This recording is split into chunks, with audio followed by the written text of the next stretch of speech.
ও রাজপথের উপর তুলসী থাকে আমি তো শুনিনি। এটা কোন হিন্দু ধর্ম এটা করে না? এটা তো পরিকল্পনা করে হিন্দুত্ববাদীরা এটা লাগিয়েছে, এবং খোঁজ করে দেখবেন যারা মন্দিরগুলো ভাঙছে তারাই হিন্দুত্ববাদীদের কোনো না কোনো অংশের সঙ্গে যুক্ত আছে। তো শুভেন্দু বাবু তার নেতারা যারা ওখানে পুঁতেছেন তারা তার ঘরে রাখতে পারতেন, তো ঘরেও টবে তুলসী রাখতে পারতেন। যে তার নিজের ঘরে টবে তুলসী গাছ রাখেন না, হঠাৎ তিনি অনুপ্রাণিত হয়ে গেলে রাজপথে যেখানে গরিব একটা ভিন্ন সম্প্রদায়ের মানুষ ব্যবসা করতেন সেখানে তুলসী লাগিয়ে দিলেন।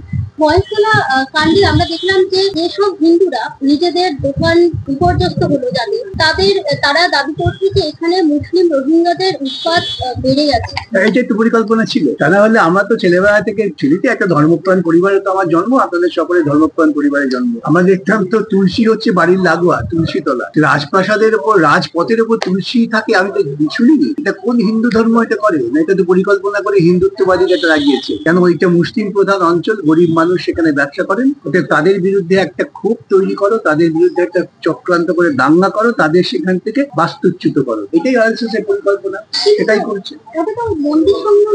মন্দির সংলগ্ন এলাকায় এতদিন তো ওখানে ব্যবসা করছিল, মন্দির সংলগ্ন এলাকায় তুলসী গাছ ছিল না, একটা নিম গাছ লাগাতো মন্দির সংলগ্ন, মন্দির রক্ষা করতো। তুলসী গাছ হঠাৎ কেন?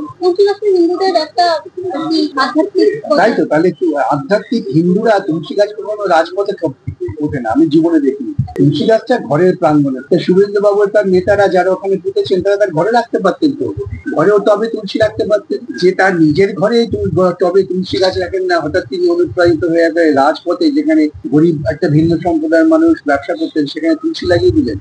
আর এটা বুঝতে হবে, এই চক্রান্তটা পরিষ্কার বুঝতে হবে, এটা পরিকল্পনা করে দাঙ্গা বাঁধানো হচ্ছে, পরিকল্পনা করে দেশব্যাপী এই ধরনের অশান্তি তৈরি করা। তাহলে পশ্চিমবঙ্গে বিভিন্ন জায়গায় মন্দির গুলো ভাঙা হচ্ছে, সেটা কি পরিকল্পনা মাফিক করা হচ্ছে? একদম, এবং খোঁজ করে দেখবেন যারা মন্দিরগুলো ভাঙছে তারাই হিন্দুত্ববাদীদের কোনো না কোনো অংশের সঙ্গে যুক্ত আছে। 100 দিনের কাজ বন্ধ রাখা যাবে না, কিন্তু নিজের হাইকোর্টে নিজেদের জয় দেখতে তৃণমূল কি করলে এখানে? এই মামলাটা করলাম তো আমরা।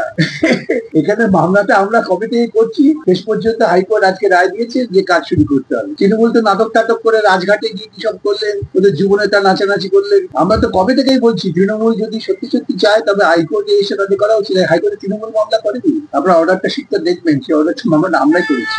দেখা গেল খিদিরপুর অগ্নিকাণ্ডের ঘটনাটি বলা হচ্ছে যে এটি কোনো ইচ্ছাকৃত ভাবে কেউ করেছে বা এটার পেছনে কোনো ষড়যন্ত্র আছে।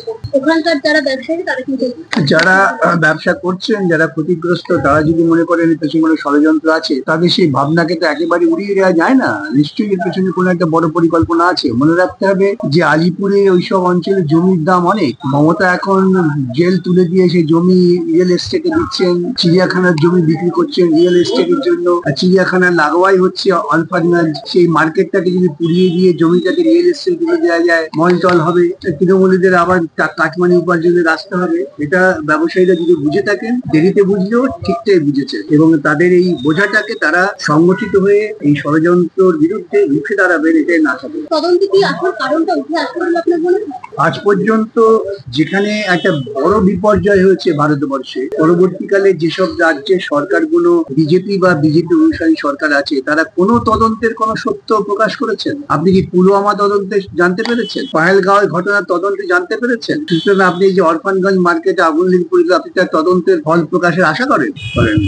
কেন? একই স্কুলে ওরা পড়াশোনা করেছে, সেই স্কুলে ট্রেনিং হচ্ছে। মানুষকে সত্য জানতে দিও না।